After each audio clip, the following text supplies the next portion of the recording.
Argentina ha pasado el invierno austral, es decir, el verano europeo, en shock. Gracias a todos por estar acá, por venir a conocer a Francisco. La verdad es que estoy muy La mujer que agradecida. escuchamos es Fabiola Yáñez, en una de las pocas veces que habló en público mientras fue primera dama de Argentina. Lo hizo con motivo del nacimiento del hijo que tuvo con el entonces presidente Alberto Fernández. Gracias a todos por estar acá, de verdad. Fabiola volvió a hablar en público este mes de agosto. Lo hizo para acusar a Alberto Fernández de haberla maltratado física y psicológicamente durante los años que fue presidente, de 2019 hasta 2023. También lo acusó de haberla obligado a abortar, de haberla acosado por vía telefónica y de haberla culpado a ella del fracaso electoral del peronismo. Soy Silvia Cruz La Peña. Hoy en El País, Argentina en shock. ¿Qué impacto ha tenido la denuncia por violencia machista al expresidente?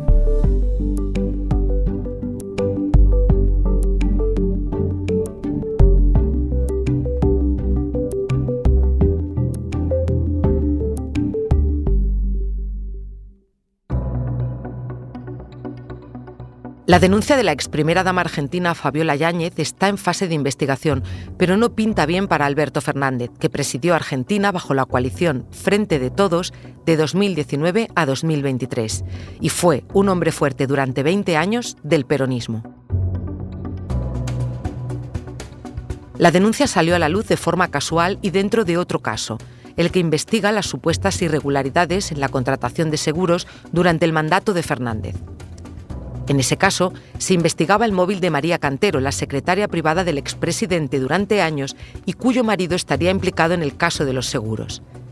Y fue al analizar ese teléfono cuando los investigadores encontraron mensajes de Fabiola Yáñez contándole a esta secretaria que su marido le había pegado.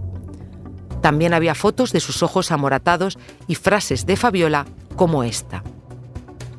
Anoche me quiso ahorcar solo porque le dije una verdad, y era que él estaba coaccionando a una amiga mía para que se acueste con él. Entre los mensajes también había pantallazos de conversaciones entre Alberto Fernández y Fabiola Yáñez, en las que ella le acusaba de haberla golpeado, y él no lo negaba. Por favor, para, me siento muy mal. Eso es lo único que respondía Fernández cuando su entonces esposa le decía que dejara de hacerle eso. Con el caso ya en los medios, el escándalo se hizo mayor con la aparición de otros vídeos en los que aparecía Fernández con otras mujeres. Aunque no constituyen un delito, esas imágenes dieron horas y horas de contenido a la televisión y el resto de medios argentinos. Fue entonces cuando Fabiola Yáñez se decidió a poner una denuncia judicial y luego habló públicamente. Lo hizo para Infobae, desde Madrid, donde se había mudado con su hijo de 2 años y con Fernández después de que el partido de este saliera perdedor en las elecciones de noviembre de 2023 que acabó ganando Javier Milei. A principios de 2024 se separaron y Yáñez se quedó en la capital española con el niño, mientras que su ya exmarido volvía a Buenos Aires. Y desde Madrid, estos fueron los titulares que Fabiola dio a Infobae a mediados del mes de agosto pasado. La otra violencia a la que estuve sometida durante muchísimo tiempo es acoso telefónico, terrorismo psicológico. Esta persona estuvo durante 2 meses y está en todos los chats y hay muchas personas que lo saben, amenazándome día por medio con que si yo hacía esto, si hacía lo otro, que se iba a suicidar. Otro juego que me hicieron, psicológico y etcétera, es decir, que perdieron las elecciones legislativas por mi culpa. Me lo repetían todos los días. Este último titular hace referencia a las fiestas en la residencia presidencial que el matrimonio celebró durante la pandemia y que trascendieron después de que se hicieran públicas algunas fotos. Esas imágenes hicieron mucho daño a Fernández, que en una rueda de prensa pública la acusó a ella de ser la responsable de montar una fiesta que al parecer organizó por su cumpleaños. El 14 de julio, día del cumpleaños de mi querida Fabiola, convocó una reunión con sus amigos y a un brindis. que no debió haberse hecho, que definitivamente me doy cuenta que no debió haberse hecho. En resumen, según el testimonio de Yáñez, la violencia comenzó en 2016 y fue entonces cuando Fernández la obligó a abortar.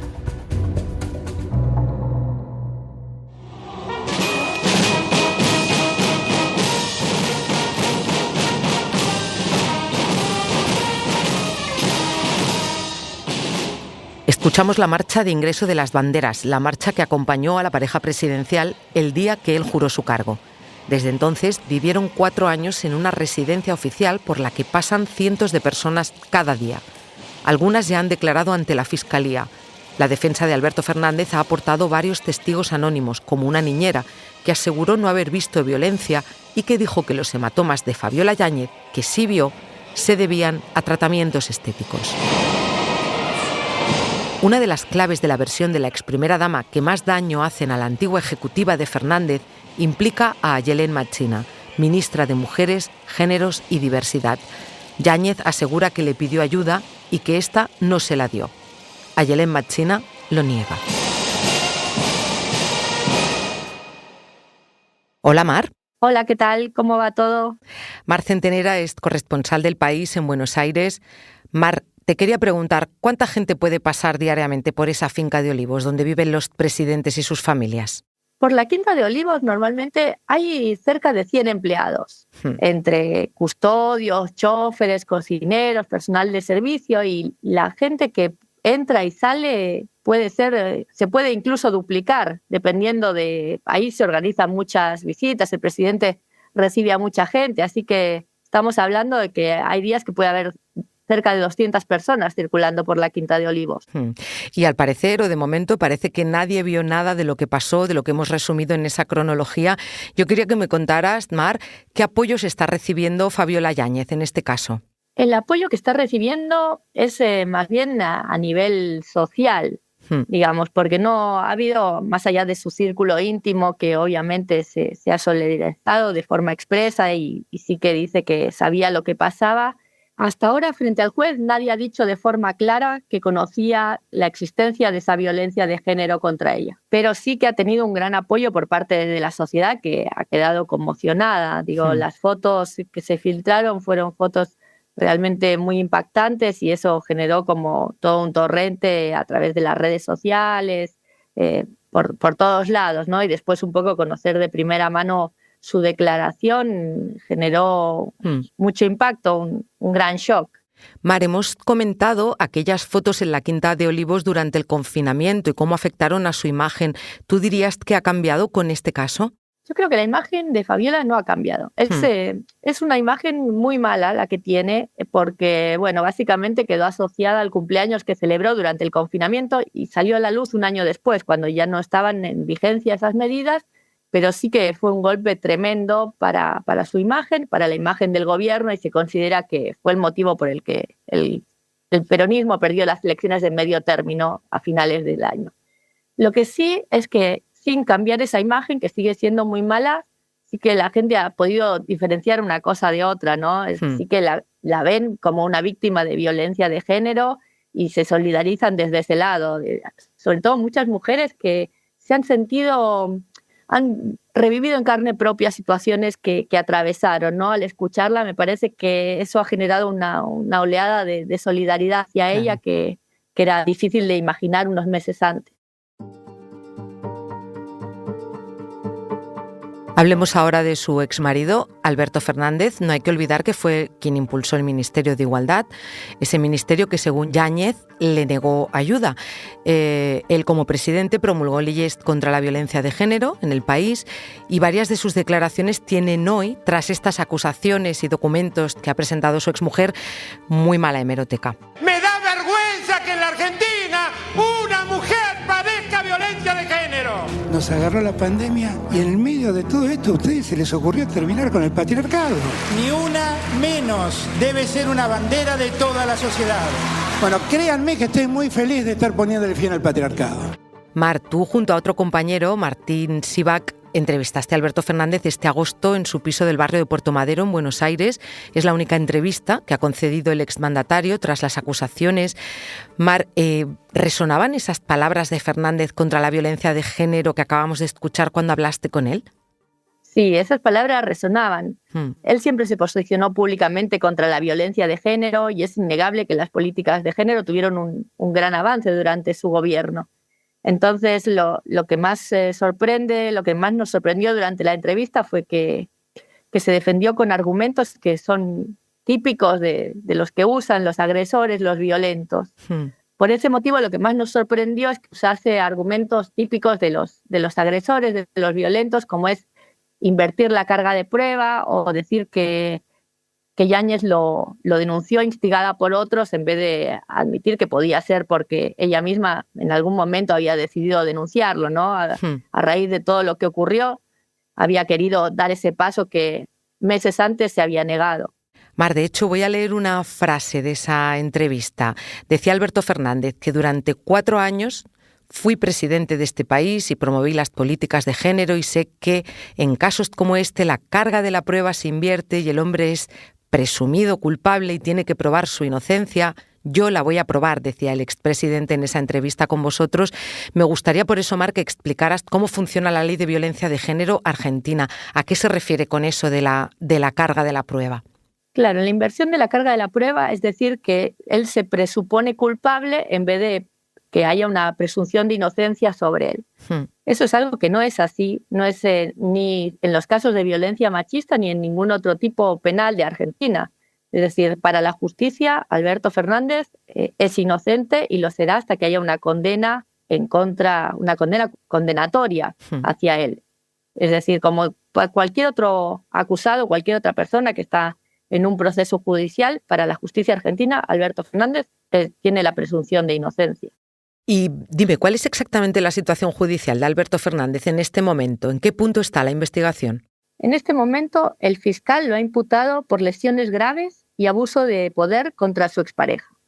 Esa es su situación judicial. Es una causa que avanza muy rápido, a diferencia de otras causas en la justicia argentina que van a paso de tortuga. Esta va a gran velocidad.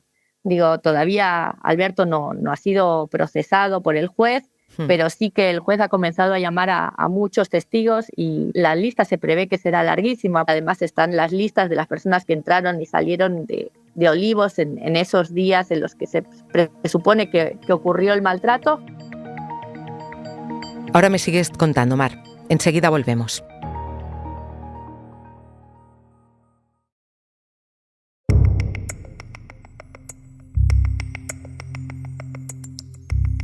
Mar, te voy a leer una parte de un tuit de Cristina Fernández de Kirchner, la vicepresidenta durante el mandato de Fernández. Lo escribió a mediados de agosto, recién salido a la luz el caso. Dice así: Alberto Fernández no fue un buen presidente. Así comenzaba. También afirmaba que la misoginia, el machismo y la hipocresía, pilares en los que se asienta la violencia verbal o física contra la mujer, no tienen bandera partidaria y atraviesan a la sociedad en todos sus estamentos. Te leo esto, Mar, porque quiero preguntarte cómo está siendo o cómo es la pelea interna dentro del peronismo y qué papel ha tenido en todo esto. ¿Quién defiende a Fernández? La pelea interna en el peronismo en este momento es atroz. Pero no tiene que ver con Fernández, sino tiene que ver porque perdieron las elecciones en noviembre y ahí hay un poco una necesidad de renovar el liderazgo. En lo que tiene que ver a Fernández, fue un presidente atípico dentro del peronismo porque no construyó poder mientras estaba al frente de Argentina y cuando lo dejó ya tenía una cuota de poder muy escaso. En este caso ha quedado absolutamente arrinconado y a diferencia de lo que pasa en otras ocasiones con otros acusados, ha sido unánime el repudio dentro de las filas del peronismo contra Fernández. O sea, estamos hablando de que figuras tan importantes como el gobernador de Buenos Aires, Axel Kicillof, calificó de muy grave la denuncia. El senador Guado de Pedro dijo que estaba avergonzado que Fernández hubiese sido presidente. Me parece que es algo muy importante porque probablemente lo están haciendo para despegarse de él, incluso por esas peleas internas que ya hemos hablado, pero de algún modo quiebran el silencio cómplice que suele haber por parte de muchos varones en acusaciones de este tipo. Y hablando de presidentes, ¿Javier Milei está aprovechando de alguna manera esta crisis dentro del peronismo? Y a Javier Milei le ha venido bárbara la crisis del peronismo, por supuesto, y también el caso de Fernández, porque no solo para desviar la atención de la situación económica del país, de la recesión que sufre, que se ha agravado con su recorte del gasto público sin precedentes, sino también porque Milei está alineado con la ultraderecha mundial en ese ataque a las políticas feministas, a lo que llaman ideología de género, y el hecho de que quien fue el principal impulsor de esas políticas de género en los últimos 4 años esté acusado de golpeador, le sirve para desprestigiarlo todo, para desprestigiar esas políticas de género y para decir que son simplemente un negocio, ¿no? Entonces, digo, en un caso como este, le ha venido bárbaro, como decía, para un poco negarlo absolutamente todo. Y de hecho se ha visto en un caso muy concreto, que es, por ejemplo, la línea 144 de ayuda a las víctimas de violencia de género, que ha reducido el personal a la mitad y ha dejado en algunos turnos de esta línea, que funciona a las 24 horas del día, los 7 días a la semana, solo a 2 personas. Entonces, cuando surgió la denuncia de Yáñez, el número de llamadas se multiplicó un 50%. Claro. Pero casi no había gente que pudiese ofrecer ayuda, ¿no?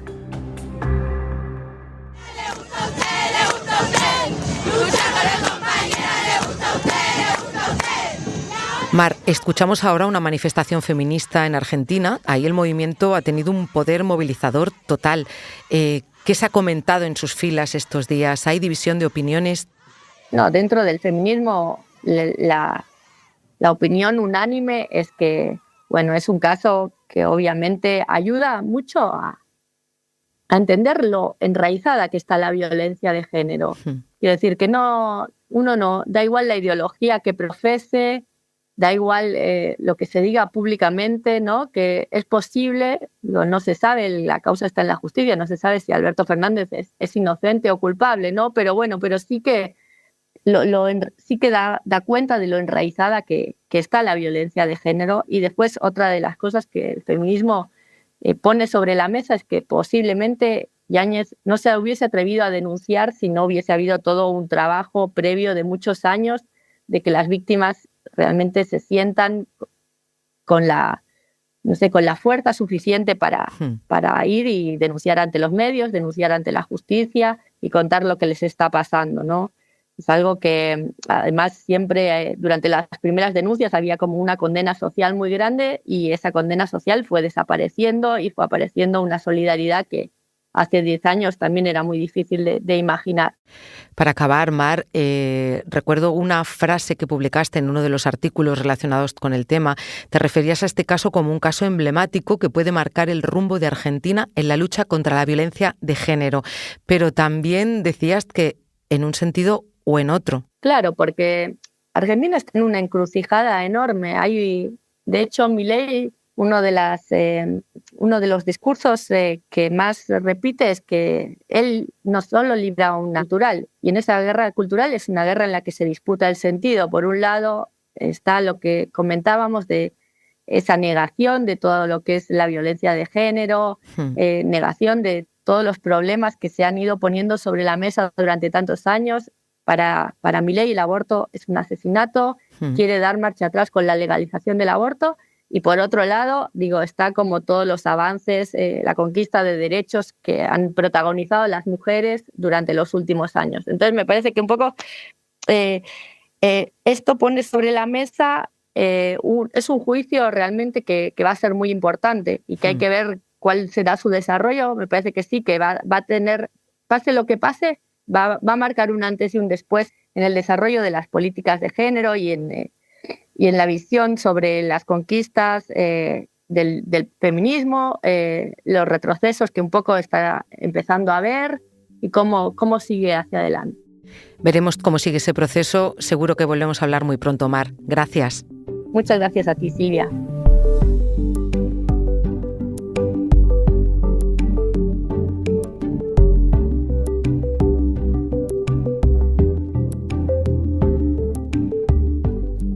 Este episodio lo ha realizado Belén Remacha. El diseño de sonido es de Nicolás Chabertidis. La edición de Ana Rivera. Yo soy Silvia Cruz La Peña y he dirigido este episodio de Hoy en el País.